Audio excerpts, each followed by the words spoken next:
오늘 말씀드릴 신통일 항공론의 제목은 첫째는 그 역사란 무엇인가, 다음으로 왜 하나님주의인가, 그 다음엔 민족주의 이데올로기 갈등과 극복이라고 하는 세 가지 주제를 중심삼고 말씀을 드리도록 하겠습니다.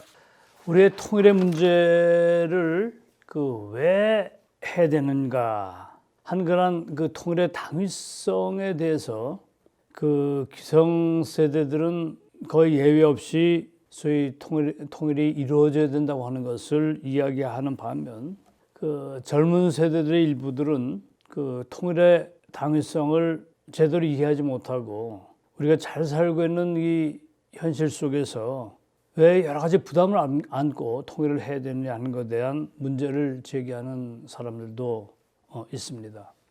그러나 우리가 그 한민족이라고 하는 민족 단일 공동체를 생각해 보게 될 때, 또 우리들의 조상과 또는 그 남한에 이주해온 그 시장민들, 1,000만 명에 이르는 시장민들, 그다음에 이산 가족들, 이러한 그 민족의 그 비참한 하나의 현실을 생각해 보게 될 때, 우리들은 하나의 휴머니즘적인 입장에서 통일이라고 하는 것을 지향하지 않을 수 없다, 이렇게 생각하게 됩니다.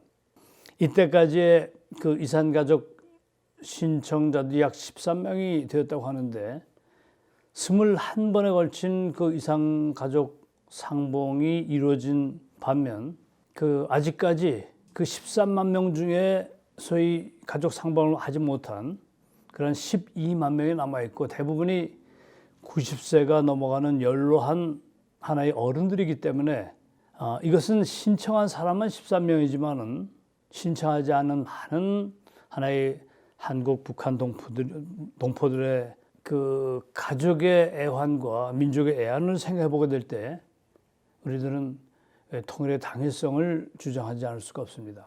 북한에서 포로로 가 있는 그 국군 포로가 약 84,200명에 달한다고 하는데, 8,400명은 지금 석방에 대해서 한국에 잘 살고 있지만, 아직도 소위 북한에 남아서 그 끼니를 걱정하는 그런 국군 포로가 있다고 하는 사실, 이것도 하나의 가슴 아픈 우리 민족의 현실입니다. 230개 나라 중에 오직 유일하게 우리 대한민국만이 분단 민족으로서의 어떤 비운을 맡고 있는데, 그러나 이러한 그 민족의 아픔에도 불구하고 미래지향적인 통일을 아주 밝게 전망하는 이 학자들이 많이 있습니다. 그러니까 한국은 북한보다 GNP가 60배, 또는 무역 규모에서는 200배에 달하는 어떤 경제 대국의 면모를 과시하고 있지만, 앞으로 미래 통일의 한국을 우리가 예측해 본다면은 지금보다도 훨씬 더 밝은 미래가 전개될 것이라고 하는 것을 여러 학자들이 예견합니다. 세계 경제진 골삭스만지는 통일 한국의 미래를 예단해 보게 될 때 중국과 일본을 능가할 수 있는, 그래서 미국 다음 그 G2가 될 수 있는 가능성이 있다고 하는 것을 예견합니다. 한국이 갖고 있는 기술력과 북한에 있는 소위 노동력과 광물 자원들을 우리가 합치게 되면은 그 대단한 하나의 그 한민족의 저력이 대한민국의 국군의 융성과 더불어 아주 밝은 미래를 소위 예측할 수 있다고 예견할 수 있습니다. 2009년 광업진흥처에서 북한에 매장되는 광물자원을 약 7,000조, 마그네사이트나 아연 철 등은 물론이지만 소위 반도체의 원료가 되는 히토류까지도 많이 매장되어 있다고 하는 것을 보게 될 때, 우리가 이 통일 비용이라고 하는 것, 실업 대란 또는 여러 가지 이 통일을 이루기 위한 혼란이 일시적으로 올 수가 있습니다. 그러나 우리가 이런 통일 비용에 들어가는 것만 걱정할 뿐만이 아니라, 그것은 일시적인 데 반해서 우리가 소위 평화는 영구적이기 때문에 계속적으로 이제 그 분단 비용을 부담하는 것보다는 일시적인 통일 비용을 우리가 부담하더라도 이 소위 분단의 서름을 통해서 그 얻어지는 이제 분단 비용과 평화는 그 영구적이라고 하는 사실을 우리가 그 염두에 두고 반드시 한반도는 남북이 통일을 이루어야 된다 하는 것을 전제하지 않을 수 없습니다. 자, 그러면 남북의 어떤 대립한 그 정치 체계 속에서 남한은 1948년 단독 정부를 수립하고 자유민주주의 제도라고 하는 것, 그다음에 시장 경제라고 하는 자본주의 체제를 이제 도입했습니다.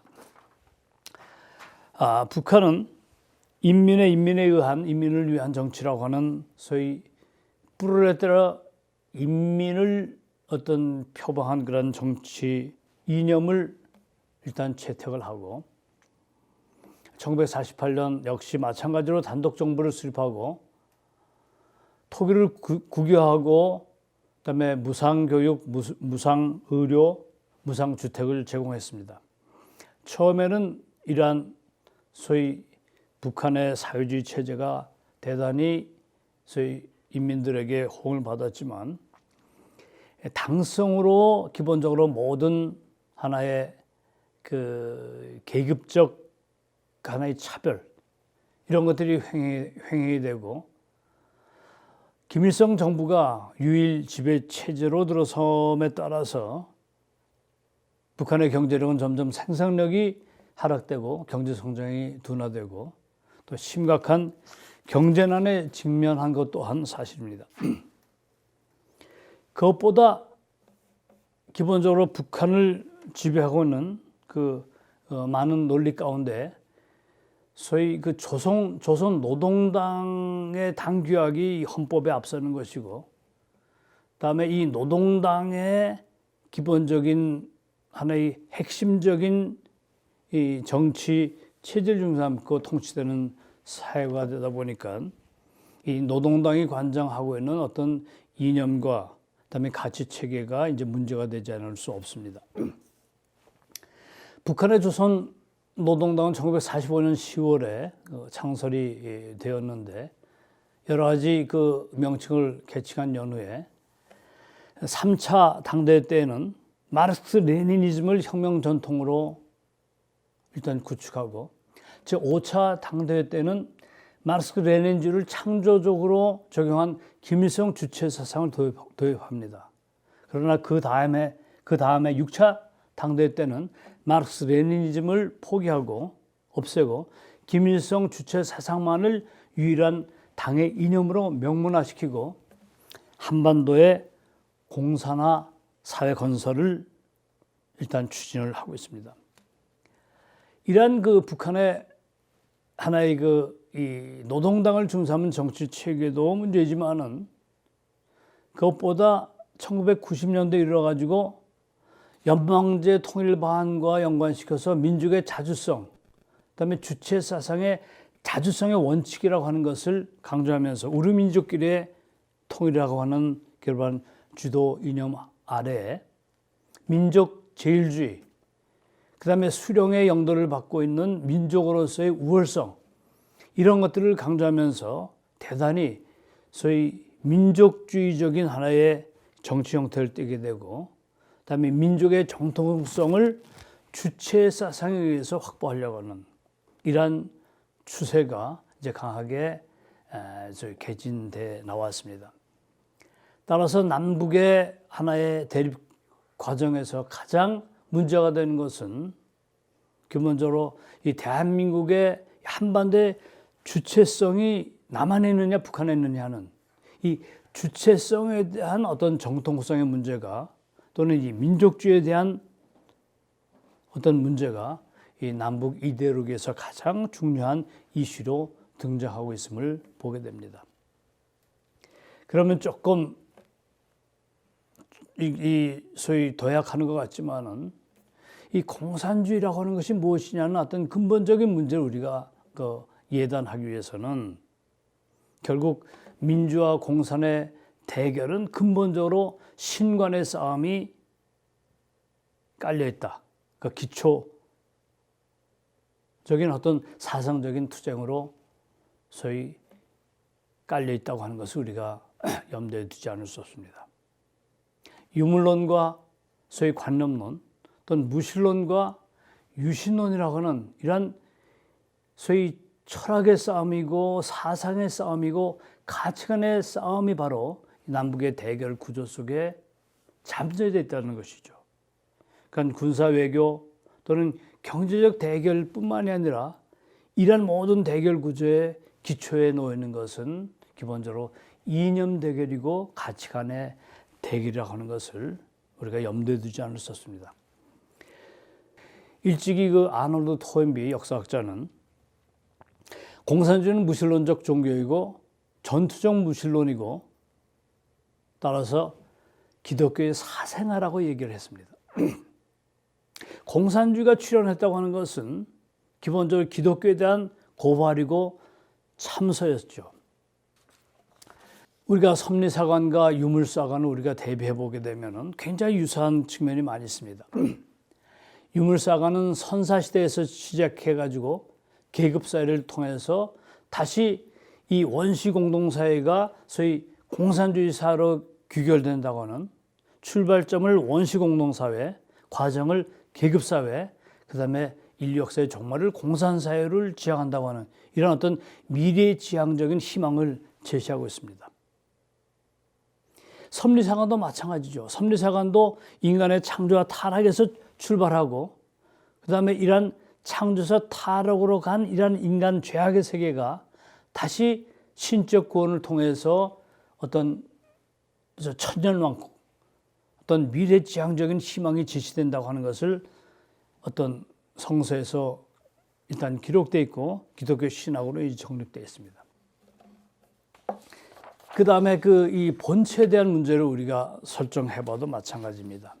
여러분 주체 사상에서 결국 소위 본체에 대한 문제, 이 신에 대한 문제를 우리가 천착하게 되면은 그 김일성이라고 하는 소위 주체가 역사의 주체이고 또는 소위 민족의 중심이고 그 다음에 영생하는 신으로 일단 묘사되어 있는 그런 측면을 보게 됩니다.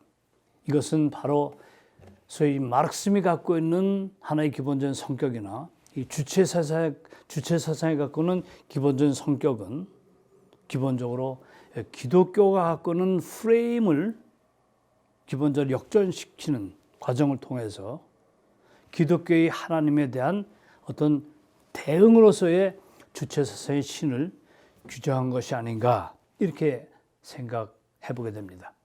제가 북한을 방문했을 때 모든 지역에 있는 프랭카드는 어버이 김일성 수령 동지는 영원히 우리와 함께 하신다는 겁니다. 김일성 주체는 이미 지상을 떠나서 하늘나라를 이제 방황하고 있지만은 그 어버이 수령이 지금 현재 우리의 생명과 함께 함으로써 영원히 우리와 함께 한다고 하는, 그다음에 이 수령이 인민대중에게 사회정적 생명을 부여하는 신적 존재라고 하는 것을 묘사함으로써 어버이 수령 김일성은 이미 북한 사회에서의 어떤 주체로서 역할뿐만이 아니라 신적 존재로 자리매김을 했다는 것이죠.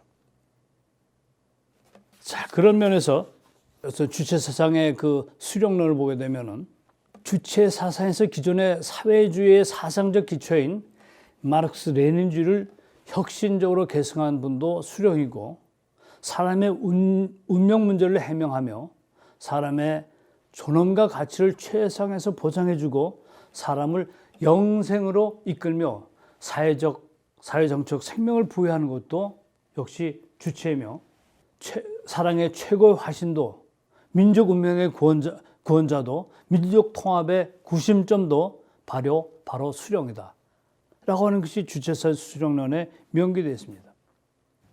자, 지금까지 살펴본 것처럼 우리들은 소위 북한의 그 유물론을 기초로 한 그 사회주의 철학과 그다음에 주체 사상의 계승이라고 하는 것은 아주 다분히 소위 기독교의 본체론과 기독교의 어떤 역사 이해에 대한 어떤 역전을 시도하고 있다고 볼 수 있습니다.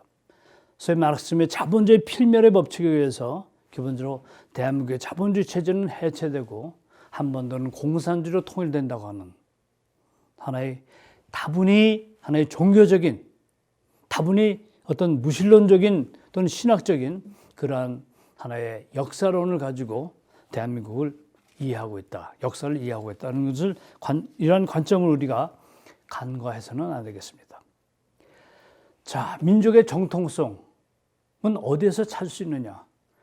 이러한 소위 북한 인민민주주의가 갖고 있는 하나의 본체론과 그다음에 주체 사상이 갖고 있는 어떤 종교적 성격과 그다음에 주체 사관에 입각한 기본적인 한반도 공산화 전략이라고 하는 이런 역사 이해, 이런 모든 것들을 보게 될 때 소위 북한의 인민민주주의 체계는 기본적으로 이데올로기적인, 당파적인 또는 계급혁명과 당성이라고 하는 기본적인 하나의 어떤 계급 이론을 중심 삼아서 또는 계급혁명 이론을 중심 삼아서 구성된 당파적인 하나의 본체론, 당파적인 신관, 이 당파적인 역사관을 갖고 있다. 이렇게 규정할 수가 있습니다. 자, 민족의 정통성이라고 하는 것은 이러한 어떤 한 당파의 이해관계만을 두둔해서는 안 되죠. 거기서 배제된 하나의 다른 당파는 기본적으로 숙청되고 배제될 수밖에 없다고 하는 대단히 그 미움과 증오를 가지고 그러한 당성을 가지고 한 계층을 타도하고 숙청하려고 하는 이러한 당파적인 하나의 사관이, 당파적인 본체론이, 당파적인 어떤 신관이 기본적으로 대한민국의 정통성이 될 수도 없고 되어서는 안 된다고 이렇게 주장할 수가 있겠습니다. 그러면 대한민국의 역사와 대한민국의 이해관계를 살펴보면 어떻습니까? 한민족은 배달민족이라고 얘기합니다. 배달이라고 하는 말은 이 밝은 땅이라는 얘기고 선과 도의와 평화의 이상향을 뜻합니다. 이 한민족이 갖고 있는 기본적인 체계는 소위 그 단군 신화를 통해 가지고 우리가 구현되고 있는데 이 배달 민족에서 얘기하는 하나의 배달의 뜻과 한민족에서 얘기하는 그 한의 의미는 어떤 면에서는 동일하다 이렇게 볼 수 있습니다. 이 한이란 말은 삼신일체의 신관을 얘기합니다. 이 한이라고 하는 것은 한민족의 총체적 사상이고 시원이고 뿌리가 돼요. 따라서 이 한에는 자유와 평등과 평화의 사상이 내재되어 있고 오색 인종이 한 인류로 품을 수 있는, 한 가족으로 화해할 수 있는 그 포용과 조화의 정신이 내재되어 있다고 볼 수가 있습니다. 다음으로는 그 대한민국의 그 한의 의미만 살펴볼 것이 아니라 실질적인 그 순환의 역사 속에 이 대한민국의 민족의 저력을 한번 살펴볼 수가 있습니다. 우리가 잘 아는 것처럼 연개소문 또는 이순신, 충북 이순신 또는 안성 싸움을 승리로 이끌었던 그 양만춘, 그 다음에 행주사선상의 명장 권율 장군, 뭐 이러한 수많은 영웅들과 의병장들이 기본적으로 외세의 침략에 대해서 분연히 일어섰던 그러한 하나의 충과 효의 하나의 영웅들을 우리가 상기하지 않을 수 없습니다. 이러한 순환의 민족사에서 한민족의 여인들은 정절을 지켜왔죠. 어느 민족의 역사에서도 그 유래를 살펴볼 수 없는 하나의 그 여인들의 정절은 우리 민족의 하나의 귀감이 되고 이 사표가 됩니다. 그 다음에 우리가 3.1 민족 정신을 보면은 대표적으로 이 3.1 민족 정신은 계급과 신분, 이념과 종교를 뛰어넘어서 모든 민족이 하나가 된 최초의 민족 운동이었습니다. 일본의 잔인한 압제에 대해서도 무저항주의로 일관했던 그런 민족 하나의 자결 운동이었습니다. 그러니까 민족 해방 운동이었죠. 이 3.1 운동의 정신을 우리가 이해한다면 결국 우리 민족에 깔려있는 하나의 양심 해방과 양심혁명의 어떤 기초를 우리가 이해하게 됩니다. 이러한 3.1운동의 독립정신이 어떻게 가능했을까요? 여기에는 기본적으로 모든 종교인들이 하나가 되고 한민족의 저력인 경천사상이라고 하는 것이 기초가 되어서 모든 민족을 하나로 화해시킬 수 있는 하나의 거대한 무저항 민족주의가 가능했을 것이다. 이렇게 생각을 해보게 됩니다. 그 당시 그 유명한 그 인도의 시성 타고르는 3.1운동을 보고 동방의 등불이라고 하는 시를 통해서 우리 민족을 예찬합니다. 일찍이 아시아의 황금시대에 빛내던 등불의 하나인 코리아, 그 등불 다시 켜지는 날에 너는 동방의 밝은 빛이 되리라.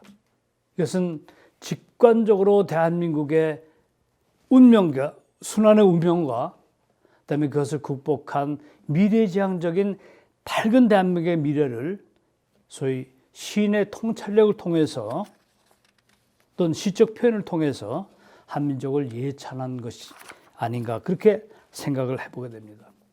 따라서 이 3.1 민족 정신은 우리가 구현하는 신통일한국 정신에 가장 걸맞는 그런 이념이라고 볼 수가 있습니다. 3.1운동은 양심해방운동이고 그다음에 3.1운동은 경천사상, 종교가 통일되는 그런 종교 통일의 운동과 경천사상이 기초된 사상이고 그다음에 자유와 평등과 정의를 기초로 해가지고 새로운 나라를 구현한다고 하는 이러한 정신이 깃들어 있습니다. 그다음에 이것은 다만 일본 제국주의에 우리가 반항하고 그다음에 그것을 적대적 관계로 일단 두고 하는 운동이 아니라 무저항주의로 평화운동으로 아시아의 공명을 위해서 세계와 공존하는 그러한 하나의 그 미래를 위해서 투입한 그런 운동이기 때문에 신통일한국이 앞으로 세계와 공존해서 세계와 공용해서 공존하고 공용해서 이루어지는 그러한 새로운 세계의 비전과도 상당히 일맥상통한 것이라고 보기 때문에 신통일한국의 어떤 민족운동의 모델은 3.1 민족 정신을 통해서 구현될 것이 아닌가 이렇게 생각을 해보게 됩니다. 그래서 신통일한국의 건국 이념은 3.1 정신에서 있는 것처럼 또는 우리의 단군 조선에 세운 하나의 그 건국 정신, 건국 신화와 건국 정신에서도 구현된 것처럼 신통일한국의 건국 이념은 하나님을 사랑하는 그런 정신, 애천 이념과 인류를 사랑하는 그런 애인 이념과 나라를 사랑하는 어떤 애국 이념이라고 하는 이러한 세 가지 이념을 기초로 해서 신통일한국의 건국 이념이 제시되어야 된다고 말씀드릴 수가 있습니다. 이 신통일한국의 건국 이념은 조금 전에 살펴본 것처럼 애천, 애인, 애국 이념이고 이 건국 이념을 구현할 수 있는 그런 이념이 바로 공생, 공령, 공의주의죠. 그 때문에 이 신통일한국은 바로 이 자유민주주의 세계와 그다음에 인민민주주의의 그 통치 세력인 어떤 남과 북이 서로 화해할 수 있는 그런 새로운 하나의 이념을 제시하고 새로운 민족의 어떤 번영과 그 밝은 미래를 예시할 수 있는 그런 이념을 제시하기 위해서 이처럼 대한민국의 가장 근본적인 경천사상과 호의사상과 광명사상을 새롭게 민족적으로 해석하고 새로운 비전을 제시하는 것이 바로 신통일한국의 건국 이념이다. 이렇게 설명드릴 수가 있습니다. 그래서 다음에 말씀드릴 주제는 기본적으로 대한민국의 밝은 미래지향적인 세계로 전진할 수 있다고 하는 것을 말씀드리면서 다음 주제로 넘어가도록 하겠습니다. 자, 그 니체의 사상은 어떤 면에서는 마르크스의 유물론적인 사상이 같이 할 수 있는 그런 유물론적인 배경을 갖고 있다. 저는 그렇게 생각을 합니다. 자, 그런 면에서 또 기독교는 이런 이 절대차절 신에 대한 니체의 공격에 대해서 그렇다면 소위 신은 현실 속의 역사적 사건 속에 말씀 사건 속에 개입한 예수 그리스도 자신을 신이라고 규정합니다. 이것이 이제 소위 신정통주의 신학, 계시 실중주의에서 제시하는 신학인데 소위 초월적 신에 대한 어떤 거부 반응이 결국 신 자신을 예수 그리스도의 삶과 예수 그리스도의 말씀 사건에 의해서 규정하려고 했던 이러한 실증주의적인 하나의 신관이 대두하게 됩니다. 신통일학론의 입장에서 보면은 기본적으로 기독교의 신관, 기독교의 초월적 신관이라고 하는 것과 예수님 자신을 신으로 규정했던 이것이 바로 기독교 신관의 가장 큰 오류라고 진단하지 않을 수 없습니다. 신은 소위 현상세계를 초월한 자족자와 스스로 만족하는 그런 초월자가 아니고 역사 속에 개입하는 그런 신이고 또 예수님 자신이 신이 아니죠. 예수님은 하나님의 아들이죠. 그러니까 아버지 격으로서의 신이 있고 아들 격으로서의 예수 그리스도가 있다고 하는 것을 우리가 규정해 보게 될 때에 기독교의 가장 큰 오류는 첫째는 신을 초월적 존재로 규정했다는 것과 두 번째 오류는 예수님 자신을 신으로 규정했다는 것이 잘못된 것이라고 보죠. 따라서 이 신 본체론, 사상과 소위 이념의 가장 기본적인 것은 본체론이고 본체론의 가장 핵심적인 것은 신관이에요. 따라서 이 신통일한국은 신에 대해서 다음과 같이 규정합니다. 이것을 이제 설명하려면 좀 시간이 걸리겠지만은 결국 모든 세계는 소위 마음과 몸, 성상과 형상이라고 하는 그런 요소로 구성되어 있고 인류 최초의 남자인 아담도 인류 최초의 여자인 해와도 성상과 형상 또는 양상과 음성이라는 이성성사로 규정되어 있어요.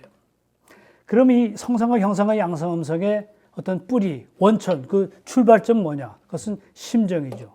심정을 기반으로 성상과 형상, 심정을 기반으로 양상과 음성이 구현된 것이 인간이고 인간도 마음과 몸이 있고 튀어나온 부분과 들어간 부분이 있지 않습니까? 그렇죠. 그러니까 염색체도 그렇고 호르몬도 그렇고 말이죠. 전부 음양으로 구성되어 있어요. 양음으로 구성되어 있습니다. 여자나 남자나. 결국 남녀의 차이라고 하는 것은 결국 염색체의 수적 차이죠. 그런 면에서 기본적으로 모든 인간뿐만 아니라 동물, 식물, 광물의 세계에 이르기까지 모든 존재하는 세계는 이처럼 이 성상이라는 소위 정신적 부분과 형상이라는 물질적 부분으로 구성되어 있어요. 따라서 하나님을 정신적 존재로만 규정한다고 하는 것은 하나님의 속성에 대해서 반만 규정하는 것이죠. 하나님은 성상의 하나님이고 형상의 하나님이에요. 그러나 성상의 형상의 출발점은 심정이죠. 그러니까 하나님의 태초의 구상 속에 모든 세계를 창조하고 근본적으로 아담과 해와의 이상이 하나님의 로고스 속에, 하나님의 꿈 속에, 하나님의 마음 속에 있었다고 보는 것이죠.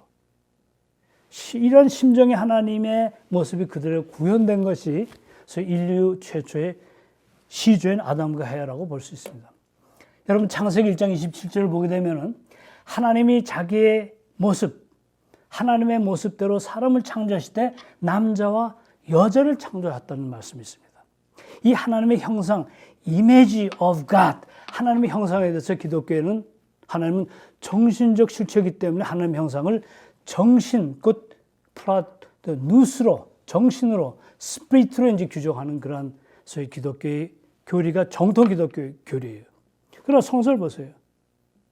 창세기 1장 20절 하나님의 모양대로 누굴 지었다고요? 남자와 여자를 창조하셨다고 그랬어요. 그러니까 하나님의 모습이 구현된 것이 바로 인류 최초의 시조인 아담과 해와죠. 자, 그러면서 보게 될 때 속성으로 보게 될 때 하나님은 이성성상의 하나님이고 그다음에 본질, 심정이라는 본질로 볼 때 하나님은 부모의 하나님이에요. 참부모 하나님이고 하늘 부모님이에요. 그 때문에 이 사상과 이념의 가장 기본적인 원천인 본체론에서 신관이라고 하는 것, 이것이 얼마나 중요하다고 하는 사실을 우리가 이해를 해야 되고 따라서 소위 주체의 사상으로서의 김일성 어버이 수령을 일단 섬기고 모시는 어떤 북조선 인민공화국에 왜곡된 신관은 근본적으로 신통일한국의 정당한 신관, 신통일한국의 하늘 부모님, 참부모 하나님이라는 그 규정에 의해서만 극복되고 기본적으로 앞으로 미래지향적인 올바른 본체론이 또는 신관이 결정된다고 하는 것을 말씀드릴 수가 있습니다. 자, 이 애천이념은 인간의 양심을 구현하는 운동이라고 조금 말씀드렸어요. 또 양심의 본체가 바로 하나님이다. 양심의 원천이 바로 하나님이다. 그 양심의 원천은 하늘 부모님의 심정이라는 얘기죠. 따라서 양심이라고 하는 것은 우리의 주체, 우리 삶의 주체입니다. 양심과 마음이라는 것이 보이지 않지만은 모든 사람들에게 적용되는 너 자신의 개별적 행동이 보편타당한 행동이 되도록 행동하라고 하는 이런 양심의 명령이 언제나 우리를 명령하고 있습니다. 혼자 있을 때나 여러 사람이 있을 때나 똑같이 행동하라는 것이 양심의 명령이에요. 이런 보편타당한 양심의 명령이라고 하는 것이 있기 때문에 사람이 사람다워질 수 있는 겁니다. 인간이 인간다워질 수 있고 인간이 인격을 갖고 있는 거예요. 계몽주의 철학에서 계몽주의 사상에서 천부의 인권이라고 하는 것은 양심 때문에 주어지는 겁니다. 이 양심이라고 하는 것이야말로 인간의 도덕법칙이며 따라서 양심은 인간의 주체예요. 주체는 세 가지입니다. 가정에서 주체는 부모고 학교에서 주체는 스승이고 그다음에 직장과 사회에서 주체는 주인이에요. 따라서 양심이라는 주체는 바로 나의 참 부모고 나의 참 스승이고 참 주인이라는 얘기죠. 참 주인이라는 얘기죠. 하나님은 바로 양심의 원천이기 때문에 주체적인 주체예요. 하나님은 사랑의 하나님이고 심정의 하나님이에요. 하나님이야말로 인류의 참 부모라는 얘기죠. 그러니까 하나님을 인류의 참 부모로 하늘 부모님을 소위 인류의 원천으로 삼게 될 때 우리들은 이때까지 막연하게 한민족이 믿었던 하늘에 대한 어떤 사상과 그다음에 기독교나 또는 여러 종교에서 규정했던 신관을 보완하고 완성해가지고 소위 주체 사상에 대해서 김성 주체 사상에 대해서 우리들은 하늘 부모님이라고 하는 주체 사상을 가지고 양심이라는 주체 사상을 가지고 우리들이 대치하고 기본적으로 대결할 수 있다는 얘기죠. 이 싸움은 누가 이길 수 있겠습니까? 한쪽은 당파성을 갖고 있는 계급적 사상이고 한쪽은 보편성을 갖고 있는 평화의 사상이에요. 평화의 사상이에요. 자, 우리가 육신의 부모에게 효도하는 것보다 더 1차적인 효도는 양심의 명령에 따르는 거예요. 양심의 명령을 따르는 것이 바로 내가 육신의 부모에게 효도하는 겁니다. 실질적으로 육신의 부모에게 효도하는 1차적인 방법은 참 부모인 양심의 도덕적 명령을 따라서 양심이 지시한 대로 나의 삶을 살아가게 될 때 반듯한 삶, 그 다음에 소위 어떤 주변에 행복을 주는 삶, 그 다음에 기쁨과 평화를 누리는 삶이 될 수 있어요. 그 삶 자체가 나의 부모에게 효도가 되는 겁니다. 그러니까 1차적 효도는 자기 양심의 부모를 따라서 하늘 부모를 따라서 올바르고 살아가는 것이 인간 삶의 도리고 2차적으로 자기 육신의 부모에게 효도를 하는 삶이 양심의 삶이라고 볼 수 있습니다. 경천 사상이 바로 그거예요. 배달민족이 바로 그런 의미가 있습니다.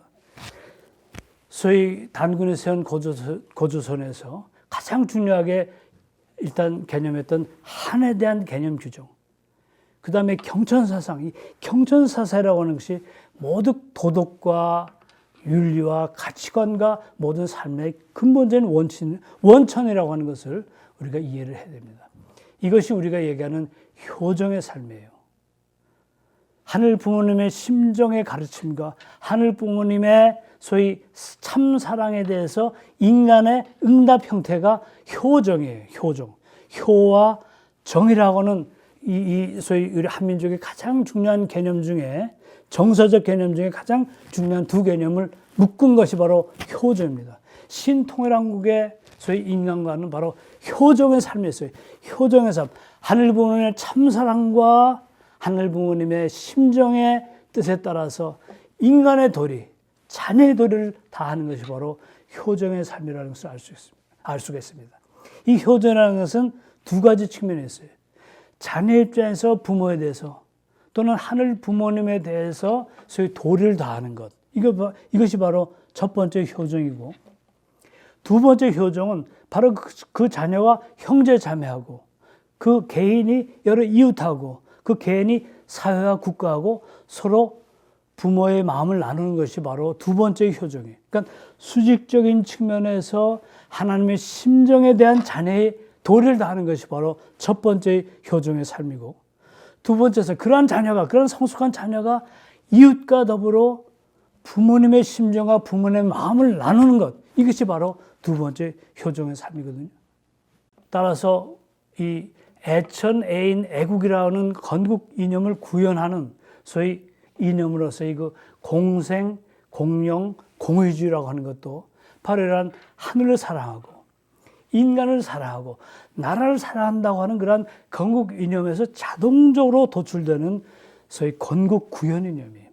그래서 이 널리 사람을 이롭게 한다는 홍익인간은 신통일한국의 애인념을 통해서 기본 구현될 수 있는 것이죠. 공생 공영주의가 바로 그겁니다. 여러분, 소위 민주주의라고 하는 뭐예요? 민주주의라고 하는 것은 토마스 홉스가 얘기한 것처럼 만인의 만의 투쟁의 사상이에요. 개인주의란 말이에요. 개인주의가 이기적인 욕망에 의해서 기본적으로 자기의 삶을 유지하는 굉장히 고립된 그런 개인주의적인 삶이 확대된 것이 바로 민주주의예요. 따라서 그 이해관계와 이기심은 서로 투쟁하고 갈등을 일으킬 수밖에 없어요. 따라서 홉스는 민주주의라고 하는 것은 만인이 만인에 대한 투쟁 사상이다. 경쟁과 적대감, 갈등과 대립의 인간관계가 형성되고 모든 인간관계가 단절되고 갈등이 난무한 사회가 원리적으로 될 수밖에 없어요. 민주주의라고 하는 그 가장 기본적인 이념, 개인주의라는 가장 기본적인 이념이 갖고 있는 것은 바로 이러한 소위 갈등과 투쟁이 난무하는 사회를 원리적으로 잉태하고 있단 말이에요. 원리적으로 소위 지니고 있는 것이 민주주의입니다. 이것은 바로 개인주의라고 하는 개인이 모든 소위 삶의 기초라고 하는 어떤 민주주의의 원리에서 나오는 거예요. 우리 신통일한국론에서는 이런 개인을 가정이라는 기본적인 개념으로 바꾸자는 겁니다.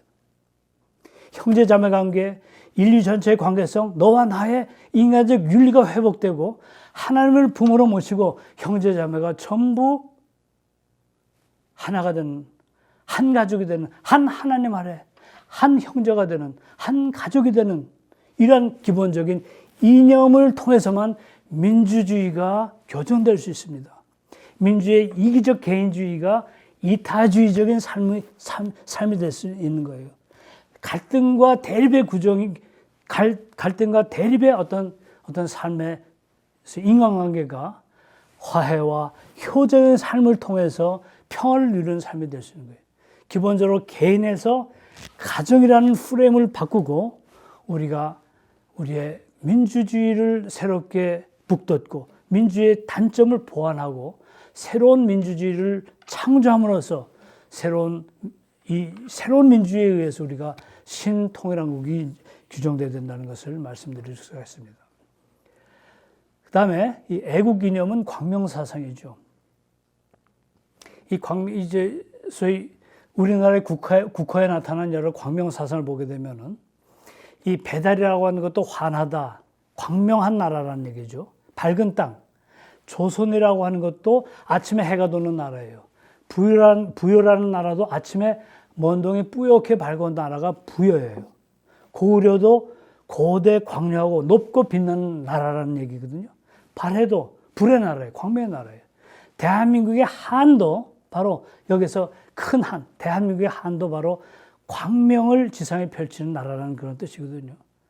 따라서 고조선의 단군의 배달민족, 단군의 기본적인 소위 건국 이념이라는 광명 사상은 신통일한국에서는 애국 이념이에요.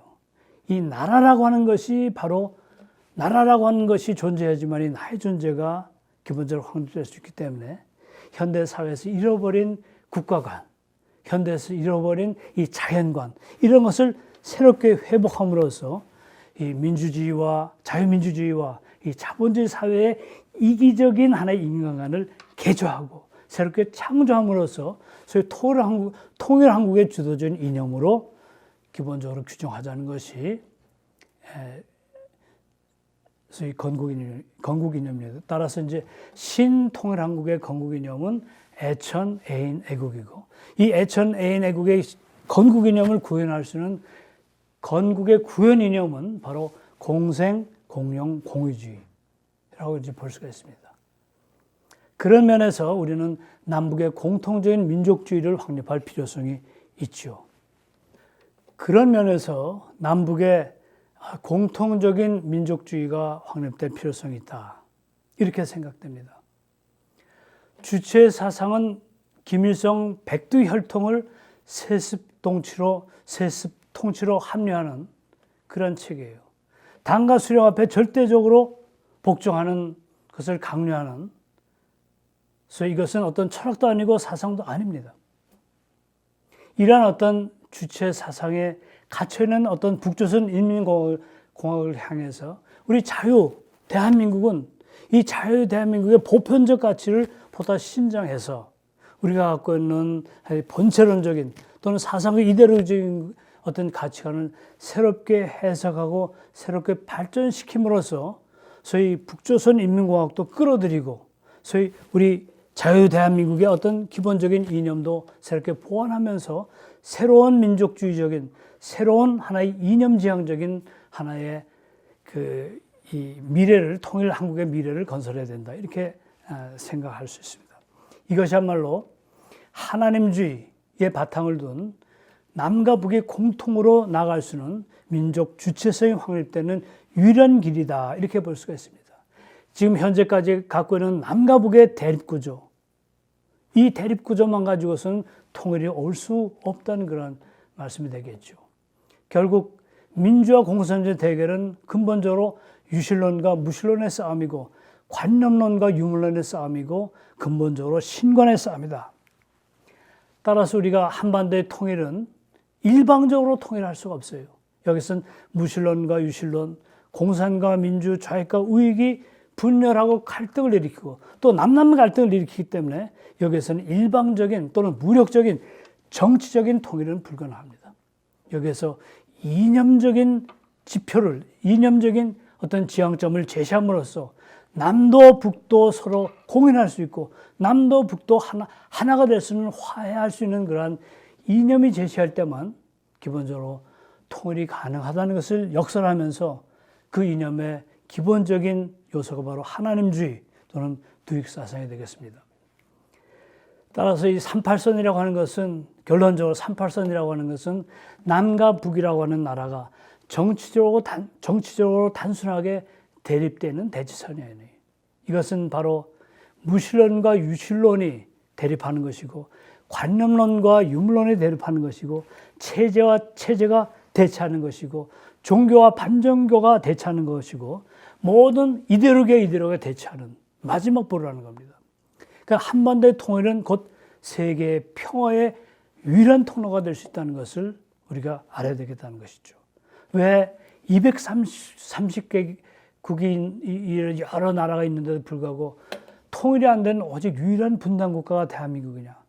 여기서는 대한민국이 갖고 있는 어떤 섭리적 의미가 있을 것이고, 그다음에 환태평양 시대에 주역으로 등장할 만한 어떤 가치와 이념이 있는 것이고, 이 모든 대결과 대치와 이 모든 분열의 상황을 근본적으로 소위 화해와 화합과 평화로 이끌 수 있는 그런 어떤 유일한 땅이기 때문에 대한민국의 대치 과정, 38선 또는 휴전선의 대치 과정은 단순히 우리가 정치적으로 또는 무력에 의해서 합병할 수 있는 그런 일방적인 통일이 아니라 가치관의 통일, 사상의 통일, 이념의 통일, 그다음에 소위 본체론의 통일, 신관의 통일을 통해서 근본적으로 이 모든 대치 과정을 극복해 나갈 수 있다는 것이죠. 오늘 말씀 이걸로 마치겠습니다. 감사합니다.